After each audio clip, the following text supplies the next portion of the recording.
I was familiar with Ken Kellogg's work when this home became available. I saw the fireplace and the living room structure.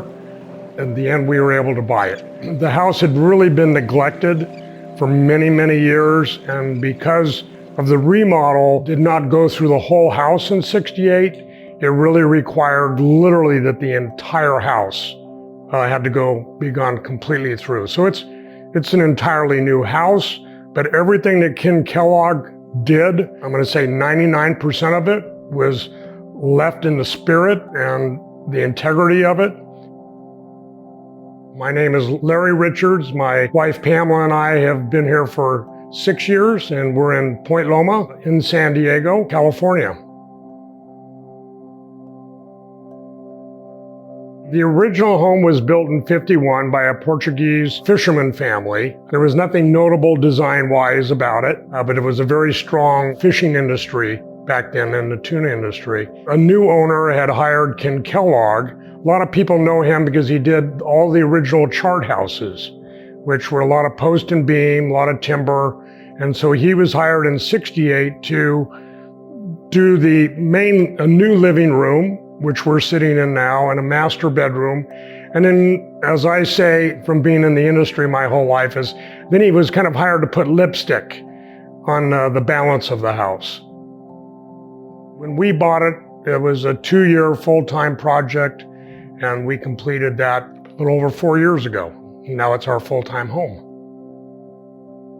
When I saw the fireplace and the location of the property, there's just a real timeless simplicity about this roof design, and it was just like, and the master bedroom has a lot of the similar components, and it's like, this we're gonna keep, and literally the rest of the house was completely brought up to work with what Ken Kellogg had done in '68. Hi, I'm Keith York, and we are presently in the Madruga Residence in San Diego. We are in a home by Ken Kellogg, the architect, for the Madruga family circa 1968. Born in Mission Beach, which is just a couple of miles from where we're actually today, Kendrick Bangs Kellogg was born to a physician. That physician opened the doors to higher education and clients for a budding young high school draftsman who wanted to go to college and become an architect. So he was set forth on a really great path in which his parents gave him free reign of the backyard to build tree houses and forts, and he cut his teeth as a young boy in this homespun building trade. He had a chance meeting with Frank Lloyd Wright in the late '50s prior to Wright's passing. Later, he did a mentorship with some other local architects. Certainly, he obviously became licensed and had a wonderful, fantastic career, but the house we're in now is definitely one of his earliest projects. He was about 9 years into his career, so he's right around 30 odd years old. And so we have the special treat of seeing one of his earlier works here today.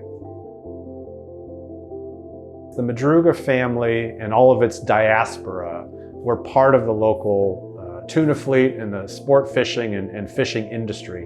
Where we are in Point Loma, this neighborhood was largely Portuguese by descent, fishermen by trade. The Madruga family is actually hired Ken Kellogg to build 2 homes adjacent to one another. So just upslope from where we're at is another Madruga family member that had hired Ken Kellogg. So we have these 2 very similar in design homes, but for the same family, and that family was very closely connected to the local sport fishing industries.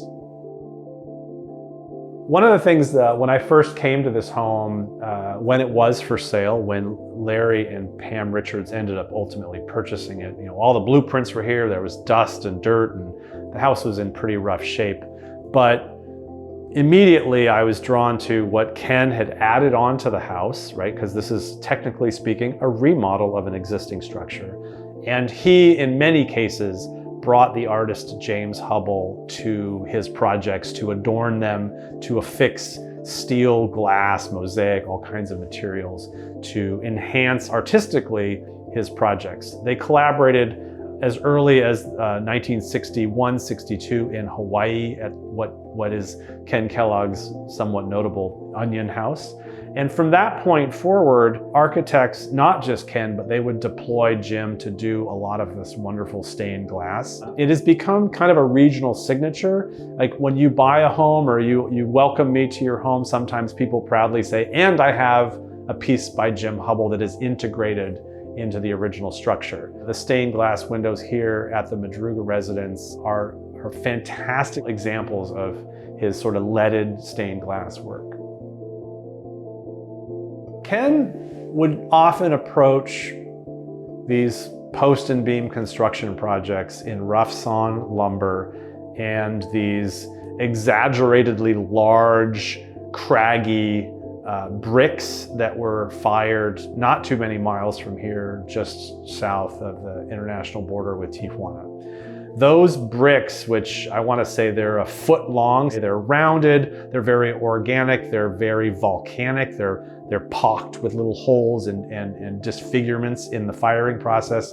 And that and rough sawn lumber and certainly plate glass become a very simple, small palette of materials, but he exaggerates and deploys those three materials in such a myriad of different ways.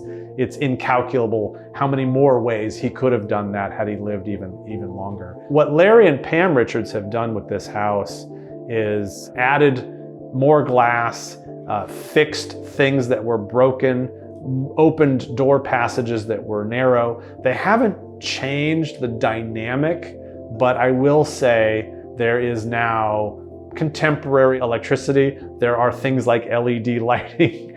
There is white painted drywall that reflects off the light that comes in the expanses of glass. Simply stated, Ken Kellogg brought a very short list of materials.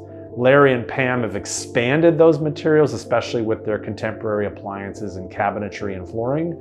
But those, I think, just magnify, exaggerate, and reflect what Ken did in 1968. What is interesting about our region, San Diego did go through all those same fits and starts with different architectural styles. Irving Gill planted a flag in modernity that no other city has. And we have been working tirelessly, I would say, from a preservation standpoint, is not just to preserve Irving Gill's legacy and his buildings, but all of the architects and designers, even landscape architects, that learned from him and his presence in the community. The fact that we're here today in a Ken Kellogg house draws from that Irving Gill lineage. We're blocks away from Irving Gill's homes, right? And so Ken, as an architect, like any of us, cannot escape Irving Gill's wonderful presence. So as we worked tirelessly to preserve and protect those early homes that are now 100 plus years old, we're working more, I think, on work more present, more recent, more current to today's designers. For those of us like this owner and this house, myself, you all, viewers out there are a certain cluster of homes, a type of home, an era of home, or a commercial building, or a church, or a synagogue that speak to the community as you pass by, and we want to protect, at the very least, the exterior and the visual nature of what we see when we drive through a community. We happen to be in a community right now of several Ken Kellogg homes, some of which are historically landmarked, some of which are not. And so we're at this inflection point with many architects, not just Irving Gill, not just Ken Kellogg, is the age matter? Is its literal number of years it's been since it was built matter? Or is its progressive nature of its design matter? Was it part of a movement, part of a style? There's amazing contemporary architecture that is pushing the boundaries and envelopes that is worth designation well sooner than their 45-year anniversary, because they are being bold and innovative and deploying new strategies on how to house people. My wife and I had acquired a mid-century home in Palm Desert, trying something new. It was built near mid-50s. It was designed by Walter White, who is just now really becoming known in the desert for what he had done. That ended up being a over 3-year project just because of the scope of work where I ended up completely gutting it. That's where I'd say I got my full baptism of mid-century, of doing that project with the Historical Society coming alongside me. They actually stopped at the house and brought it to my attention. Once you get exposed to anything, you're way more alert and attuned to that. Because I love all architecture, but what's been really enjoyable is in that mid-century architecture, there's incredible variety that is within that. And I really like that, as opposed to some architecture being very rigid in what it is. And so I feel very fortunate that I've been exposed to, on all three of those houses, they were all quite unique and different. Everything that Kellogg had done when he did it, it was all redwood. It was just part of that era. It took a lot of effort to remove some of that, but keep the continuity. Like all the flooring, the cabinetry, to work with the redwood, the Honduras mahogany. We wanted all of that to be to blend very comfortably so that not one thing would jump at you. Didn't want anything to take away from the fireplace, and we didn't want any one thing to jump at you other than, oh, Hubbell's work, okay? Or Ken Kellogg's fireplace. I introduced the concrete floors here again for just something more neutral. I love adventure. I love all kinds of different experiences. I've owned a sailboat for about 18 years. So I didn't do a lot of sailing when we were living so far east. My wife and I decided that we were ready to come back into the city. What we were looking for was something that could connect us to the water and a lifestyle with the boats and the sailing. And that's one thing about this home. Not only does it has incredible bones of what Ken Kellogg brought to it, extremely unique location and as far as its views. We're blessed to be able to have my boat right below us so I can see the boat. So this is really about that lifestyle of seeing the water downtown, Coronado Bridge. We can actually see Mexico, snow-capped mountains to the east.